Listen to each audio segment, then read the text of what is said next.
Working in teams outside of the office has been difficult for people who worked or went to school fully remote before COVID. When COVID-19 hit, the world was changed forever, in more ways than one. Many people that once found it impossible to find successful means of virtual communication were now forced to work fully remote and go to school from home. One of the ways we were able to accomplish the previously challenging task of virtual communication was with meetings through Zoom. Now it is easier than ever to have effective communication with teams for school and work. But without the proper guidelines and steps, Zoom can come with its own struggles. When working in a team, you can talk about how to work and communicate best virtually and still be productive by clearly stating team expectations and having set times for meetings, like you would in school and at the office. You can also delegate tasks based on people's specialties and split up work evenly in what is called a team contract. A team contract can decrease the likelihood of any one member being confused about what you're supposed to do at any given time. This also allows members to stay focused and not slack off while they are online with their team by being on their phones or doing other work. It is important that everyone actively participates and stays focused on the task at hand. What would help is a pros and cons list for our options. Jim, don't take this the wrong way. Are you going to take this the wrong way? It's hard to tell so far. You use your brain too much.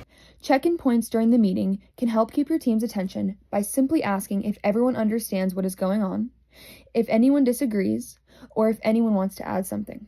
These questions can all aid in keeping the team motivated and ensuring every member is actively participating and engaged in discussions and decisions. How Michael spends his time. As you can see, we have procrastinating and distracting others. And this tiny sliver here is critical thinking. I made it bigger so that you could see it. Setting boundaries is important when working online, as you are working in your own space. You can easily get distracted and get far too comfortable. It is still important to uphold professional standards such as how you dress and paying attention in meetings like you would in person. It is important to have your cameras on and work with your team like you would if you were in the office. It displays respect for your teammates by dressing well and not staying in your pajamas while working with your group. You may also be more inclined to focus as dressing the part can help set your mindset for the meetings. Physical separation can make it hard to collaborate with other people because it feels more disconnected than meeting in person. That is why it is extra important to make sure everyone in the team feels like they have their own voice and are engaging with others as much as possible. Some benefits of working online include increased flexibility, as most people are available around the clock. It even makes it possible for the physical office to contact and include you if you are out of the office. You also don't have to commute, which can allow for a better work-life balance and can allow you to prepare before meetings and get your materials together with that extra time. Your teammates are also only one click away at any time if you need them.